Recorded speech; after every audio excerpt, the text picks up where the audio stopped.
সুপ্রিয় শিক্ষার্থীরা, আশা করছি সবাই ভালো আছো, সুস্থ আছো এবং নিরাপদে আছো।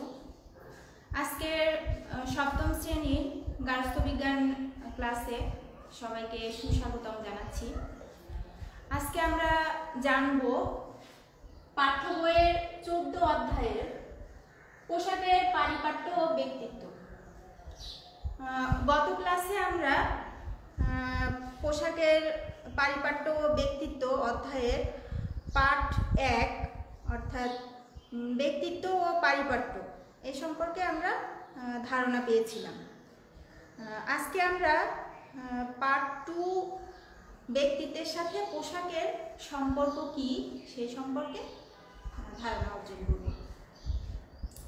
তো গত ক্লাসে আমরা জেনেছিলাম যে ব্যক্তিত্ব হচ্ছে একজন মানুষের আচার আচরণ, নিজস্ব গুণাবলী, কথাবার্তা, দৃষ্টিভঙ্গি, চিন্তাধারা সব কিছুকেই বলা হয় একজন মানুষের ব্যক্তিত্ব, বা তার সার্বিক কাজকর্ম বা সার্বিক দিক বিবেচনা করেই একজন মানুষের ব্যক্তিত্বকে পরিমাপ করা হয়। আর পারিপাট্য হচ্ছে পরিষ্কার পরিচ্ছন্ন বা নিজেকে সুন্দর পরিপাটি করে রাখা, সেটাকেই বলা হয় পারিপাট্য। আর এই ব্যক্তিত্ব এবং পারিপাট্য একটা আরেকটার উপর নির্ভরশীল, একটাকে ছাড়া আরেকটা কোনোভাবেই সম্ভব না, অর্থাৎ একটা আরেকটার পরিপূরক। তো আজকে আমরা জানব ব্যক্তিত্বের সাথে পোশাকের সম্পর্ক।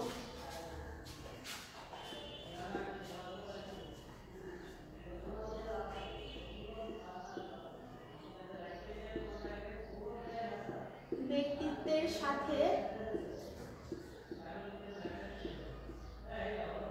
পোশাকের সম্পর্ক।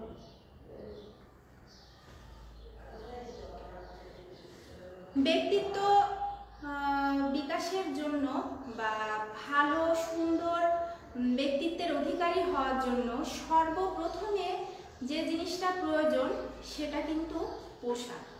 পোশাক ছাড়া কিন্তু কোনোভাবেই ব্যক্তিত্বের বিকাশ বা ভালো ব্যক্তিত্বের অধিকারী হওয়া সম্ভব না। এই জন্য ব্যক্তিত্বের সাথে পোশাকের সম্পর্ক অত্যন্ত নিবিড়, গভীর এবং অত্যন্ত প্রয়োজনীয়। তো আমরা আজকে জানব যে ব্যক্তিত্বের সাথে পোশাকের সম্পর্ক কি। আমরা জানি যে ব্যক্তির নিজস্ব বৈশিষ্ট্যই হচ্ছে তার ব্যক্তিত্ব। আর একজন ব্যক্তি যখন সুন্দর বা মার্জিত পোশাক পরিধান করে তখন স্বাভাবিকভাবেই তাকে আকর্ষণীয় বা সুন্দর লাগে। আর আবার এর পাশাপাশি কিন্তু ওই ব্যক্তির নিজের আত্মবিশ্বাসটাও কিন্তু অনেকটা বেড়ে যায়। তো এক্ষেত্রে দেখা যায় যে ভালো পোশাক বা মার্জিত পোশাক বা রুচিশীল পোশাকের সাথে কিন্তু ব্যক্তিত্ব অনেকাংশে নির্ভরশীল বা ব্যক্তিত্বের অনেকটাই নির্ভর করে ভালো বা মার্জিত পোশাকের উপর।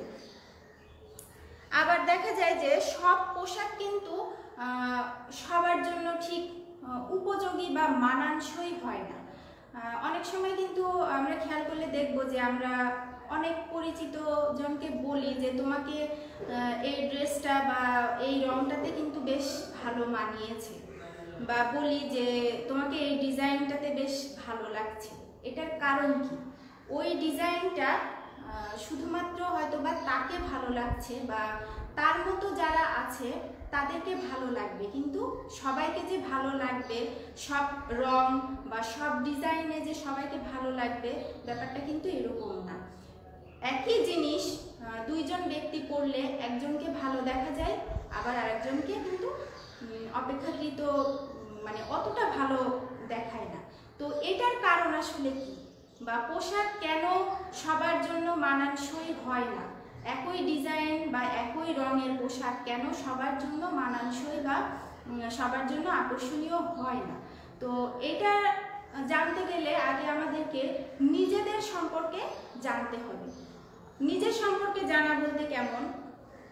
প্রত্যেকটা মানুষ কিন্তু স্বতন্ত্র বৈশিষ্ট্যের অধিকারী। একজন মানুষের সাথে কিন্তু আরেকজন মানুষের বৈশিষ্ট্য খুব বেশি মেলে না। হ্যাঁ, প্রত্যেকটা মানুষের চিন্তাধারা, রুচিবোধ, আচার আচরণ, দৈহিক গঠন, দেহের ত্বকের রং, এইসব কিন্তু বিভিন্ন ধরনের পার্থক্য দেখা যায়।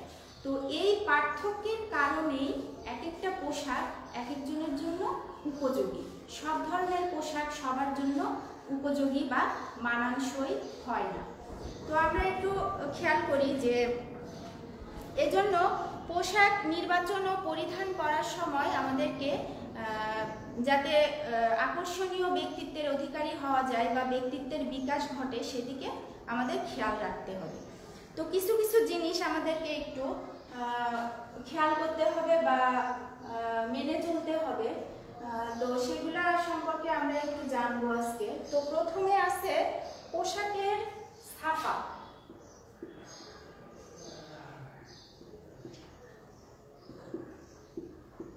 পোশাকের ছাপা বা প্রিন্ট যেটাকে বলা হয় বা ডিজাইনও হতে পারে। পোশাকের ছাপা এক একটা বস্ত্রে কিন্তু এক এক ধরনের ছাপা বা নকশা থাকে। কিছু কিছু ছাপা আছে খুব ছোট ছোট ফুল পাতা এই টাইপের, আবার কিছু কিছু আছে বেশ মানে বড় সড়ো ছাপা। তো এই ছাপা নির্বাচনের ক্ষেত্রে আমাদেরকে কিন্তু বেশ সজাগ থাকতে হবে, কারণ বড় বড় ফুলওয়ালা ছাপার পোশাক পরলে কিন্তু মানুষকে একটু বাহ্যিক দৃষ্টিতে মোটা দেখা যায়। আবার ছোট ছোট ডিজাইন বা ছোট ছোট ছাপার পোশাকে কিন্তু মানুষকে বেশ একটু শুকনা বা হালকা মনে হতে পারে। এটা জাস্ট পোশাকের ছাপা বা পোশাকের ডিজাইনের কারণে একজন ব্যক্তিকে বাহ্যিক দৃষ্টিতে মোটা বা শুকনা মনে হতে পারে। এজন্য আমাদেরকে পোশাক নির্বাচনের সময় বা পোশাক তৈরি করা বা ক্রয়ের সময় আমাদের খেয়াল রাখতে হবে যে আমার দেহের আকৃতি বা আমার গায়ের ত্বকের রং এগুলোর সাথে কোন ধরনের ছাপাটা বেশি মানানসই হবে। অর্থাৎ যদি আমরা দেহের সাথে মানানসই পোশাক না পরতে পারি তাহলে সেটা আমাদের কি ব্যক্তিত্ব বিকাশে বাধা সৃষ্টি করবে এবং ব্যক্তিত্ব নষ্ট করবে। এই জন্য আমাদের অবশ্যই পোশাকের ছাপার দিকে দৃষ্টি দিতে হবে। এরপর আছে পোশাকের রং।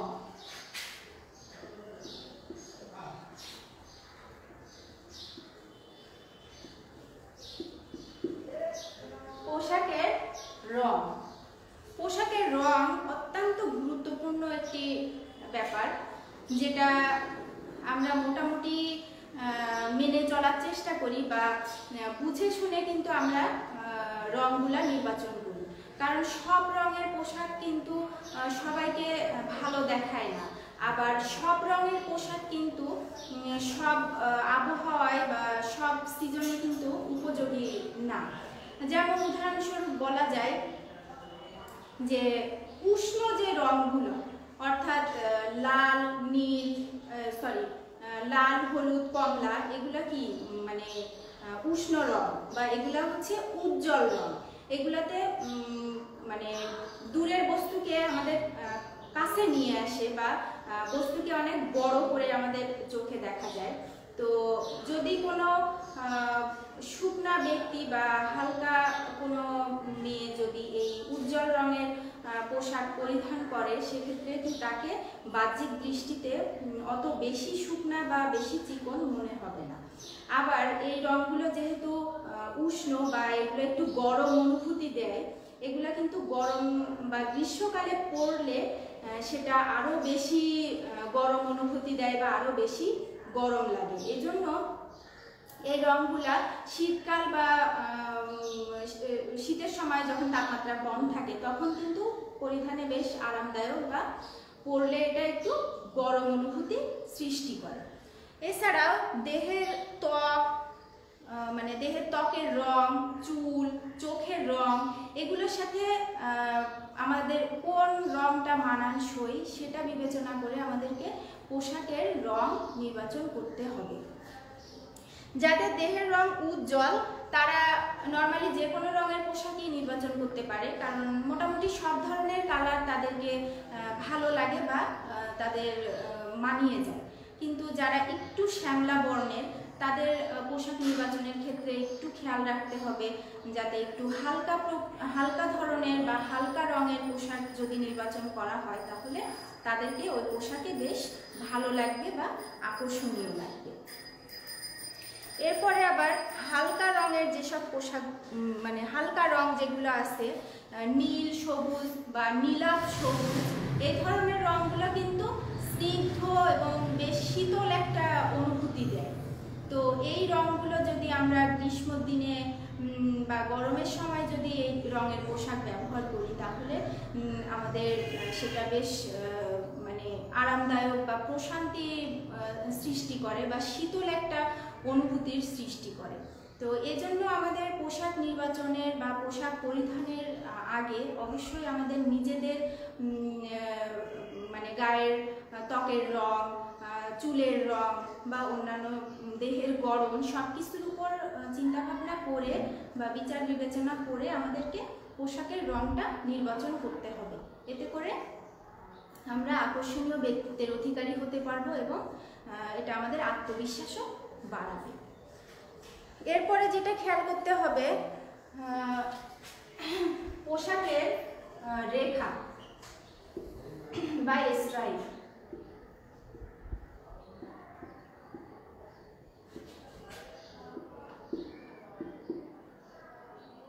রেখা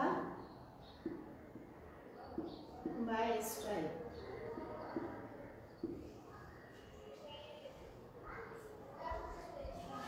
বাজারে বিভিন্ন ধরনের রেখা বা স্ট্রাইপের কাপড় পাওয়া যায়।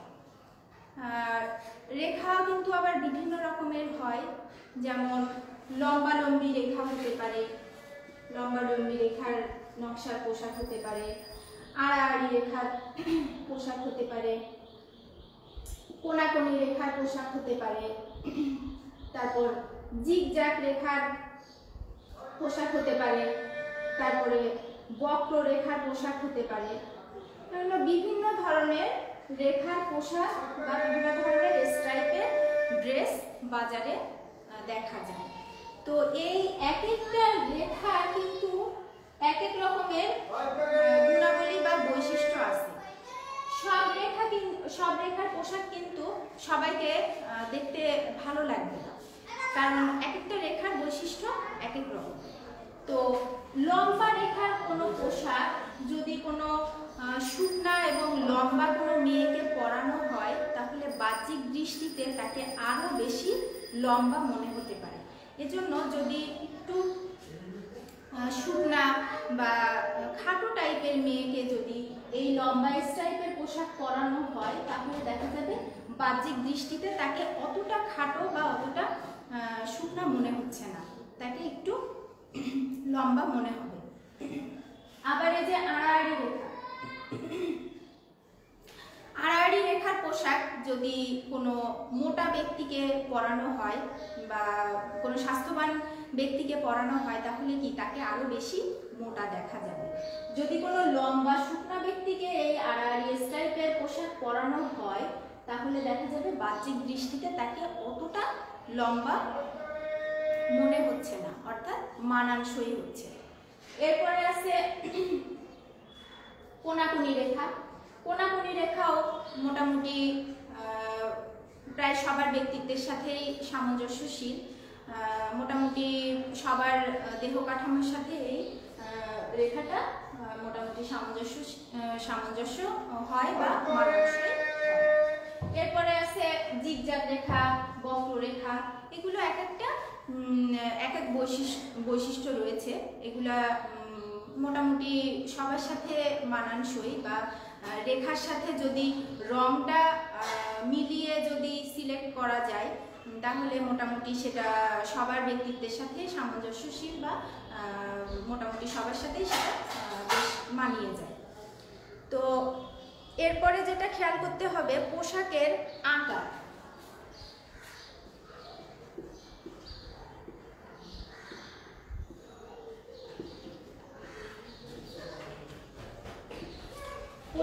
আকার। পোশাক যখন আমরা তৈরি করি, আমরা এক একজন এক এক ধরনের পোশাক পছন্দ করি। যেমন কেউ অনেক বেশি ফিটিং পোশাক পছন্দ করে, আবার অনেকে একটু ঢিলাঢালা বা লুজ পোশাক পছন্দ করে, আবার অনেকে এরকম ভাবে ড্রেস বানায় যেটা খুব বেশি লুজও না, মানে খুব বেশি ঢিলাঢালা না, আবার হচ্ছে খুব বেশি টাইট। তো এক্ষেত্রে আমাদের খেয়াল রাখতে হবে যে পোশাকের আকার ব্যক্তিত্ব বিকাশে কিন্তু অনেক বড় এবং অনেক গুরুত্বপূর্ণ একটা ভূমিকা পালন করে।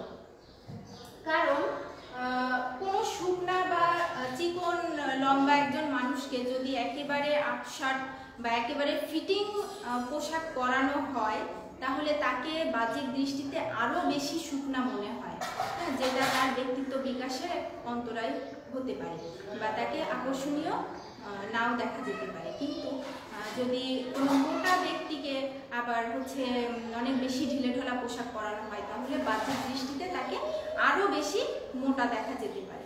এক্ষেত্রে আমাদের খেয়াল রাখতে হবে যে পোশাকের আকার অত্যন্ত গুরুত্বপূর্ণ। মোটা কোনো ব্যক্তিকে যদি একটু বড় গলা বা মোটামুটি একটু ফিটিং পোশাক পরানো যায়, তাহলে বাহ্যিক দৃষ্টিতে তাকে অত বেশি মোটা মনে নাও হতে পারে এবং এটা তাকে একটা আকর্ষণীয় ব্যক্তিত্বের বিকাশ ঘটাতে সাহায্য করে। তো পোশাকের আকারটা আমাদের খেয়াল রাখতে হবে। এরপর আছে পোশাকের পরিচ্ছন্নতা।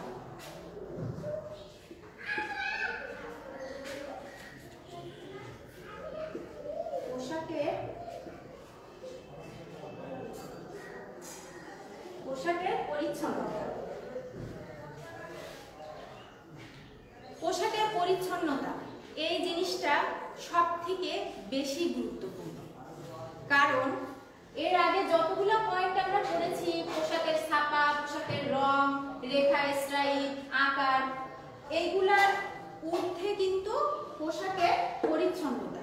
কারণ একটা পোশাক যত বেশি মূল্যবান হোক আর যত বেশি আকর্ষণীয় হোক না কেন, যদি সেটা অপরিচ্ছন্ন থাকে বা নোংরা থাকে, তাহলে সেটা কখনোই সুন্দর ব্যক্তিত্বের বিকাশ ঘটাতে পারে না। এবং এই ব্যক্তিটাকে অপরিচ্ছন্ন পোশাকের কোনো ব্যক্তিকে কিন্তু আশেপাশে মানুষ কেউই পছন্দ করে না। এই জন্য পোশাকের পরিচ্ছন্নতা হচ্ছে সবচেয়ে বেশি জরুরি।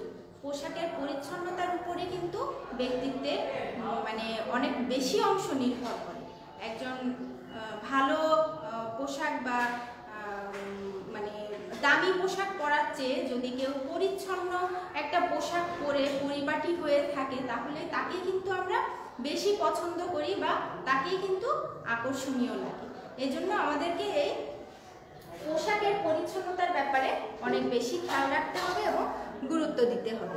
এরপরে আছে সমাজের রীতিনীতি।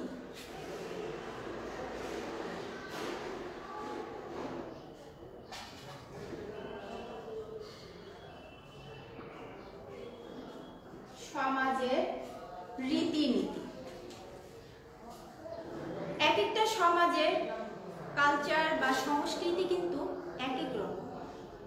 আমাদের দেশে সমাজ ব্যবস্থা বা সংস্কৃতি একরকম, আবার বহির্বিশ্বের এক একটা দেশে কিন্তু এক এক রকম। তো আমাদের পোশাক নির্বাচনের আগে অবশ্যই খেয়াল রাখতে হবে যে সেটা আমাদের সমাজের রীতিনীতির আওতায় পড়ে কি না। অর্থাৎ আমরা এমন কোনো পোশাক সিলেক্ট করলাম বা এমন কোনো পোশাক নির্বাচন করলাম যেটা আমাদের সমাজের রীতিনীতির বাইরে, অর্থাৎ আমাদের সমাজ সেটাকে পছন্দ করে না বা মেনে নেয় না। হোক সেটা অনেক দামি, হোক সেটা অনেক ভালো কিছু, তারপরও আমাদের খেয়াল রাখতে হবে যে আমরা যে সমাজ ব্যবস্থায় বাস করি বা যে সমাজ ব্যবস্থায় আমরা থাকবো, অবশ্যই আমরা সেই সমাজের রীতিনীতি অনুযায়ী, অর্থাৎ সমাজ ব্যবস্থায় যে ধরনের পোশাক প্রচলিত বা যে ধরনের পোশাক সামঞ্জস্য, আমাদেরকে সেই ধরনের পোশাক পরিধান করতে হবে এবং সেই ধরনের পোশাক আমাদেরকে নির্বাচন করতে হবে। তাহলে আমরা সঠিক ব্যক্তিত্বের অধিকারী হতে পারবো এবং আকর্ষণীয় ব্যক্তিত্ব অর্জন করতে পারবো। তো সুপ্রিয় শিক্ষার্থীরা, আমরা এতক্ষণ মোটামুটি পোশাক নির্বাচনের যে গুরুত্বপূর্ণ দিকগুলা সেগুলো আমরা জানতে পারলাম।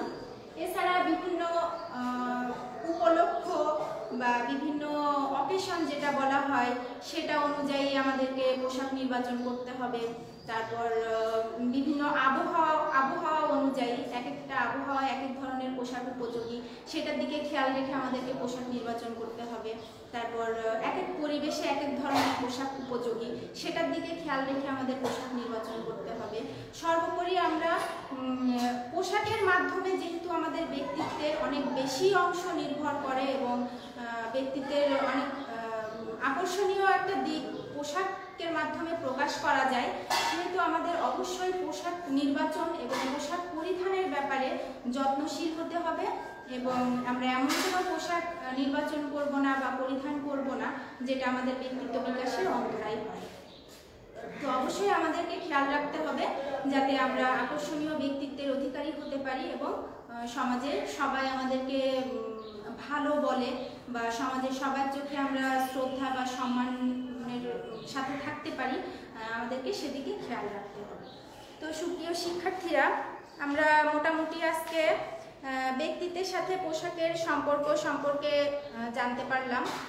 আশা করি তোমরা সকলেই নিজেদের পোশাক নির্বাচন এবং পরিধানের ব্যাপারে এটা থেকে মানে এই স্টেপগুলো মেনে চলবে, এতে করে নিজেদেরকে অনেক বেশি আকর্ষণীয় এবং ভালো ব্যক্তিত্বের অধিকারী হতে পারবে। তো সুপ্রিয় শিক্ষার্থীরা, আমি আরেকটু কথা বলবো অ্যাসাইনমেন্ট নিয়ে। তোমাদের নেক্সট সপ্তাহে অর্থাৎ তৃতীয় সপ্তাহে তোমাদের গার্হস্থ্য বিজ্ঞানের অ্যাসাইনমেন্ট আছে। তো অ্যাসাইনমেন্ট টপিকস পাওয়ার পরে তোমরা খুব সুন্দর করে পরিচ্ছন্ন হাতের লেখায় খাতার ভিতরে সুন্দর করে মার্জিন টেনে খুব পরিচ্ছন্নভাবে লিখবে এবং যে টপিকস বা প্রশ্ন দেয়া থাকবে সেটা চিন্তা ভাবনা করে প্রয়োজনে পাঠ্য বই বা অন্য কারো হেল্প নিয়ে সুন্দর করে সেটা লেখার চেষ্টা করবে। লেখার মধ্যে যেন সৃজনশীলতা থাকে সেটার চেষ্টা করবে। নিজে যেটা ভালো বুঝবে চিন্তা ভাবনা করে সেটাই লিখবে। আর সর্বোপরি সেটা হচ্ছে খাতা খুবই পরিষ্কার পরিচ্ছন্ন থাকবে, কোনো কাগজে ভাঁজ করা যাবে না, কোনো কাটাকাটি করা যাবে না। মানে খাতাটা যেন দেখলেই অনেক ভালো লাগে। লেখা শেষ করার পরে সেটার সাইডটা একটু টেপ দিয়ে বাঁধাই করে দিবে যাতে সেটা দেখতে আরো বেশি সুন্দর হয়। এবং সর্বোপরি অ্যাসাইনমেন্টের ব্যাপারে তোমরা যত্নশীল হবে, এতে করে মূল্যায়ন করাটাও অনেক সহজ হবে এবং ভালোভাবেই মূল্যায়ন করা যাবে। তো সুপ্রিয় শিক্ষার্থীরা, আজকের মতো শেষ করছি। সবাই সুস্থ থাকবে, ভালো থাকবে এবং প্রয়োজন ছাড়া বাড়ির বাইরে বের না হওয়ার চেষ্টা করবে, বা যদি কোনো প্রয়োজনে বের হতেই হয় অবশ্যই মাস্ক ব্যবহার করবে এবং পরিচ্ছন্ন থাকবে। তো সকলের সুস্থতা কামনা করে আজকের মতো শেষ করছি। আল্লাহ হাফেজ।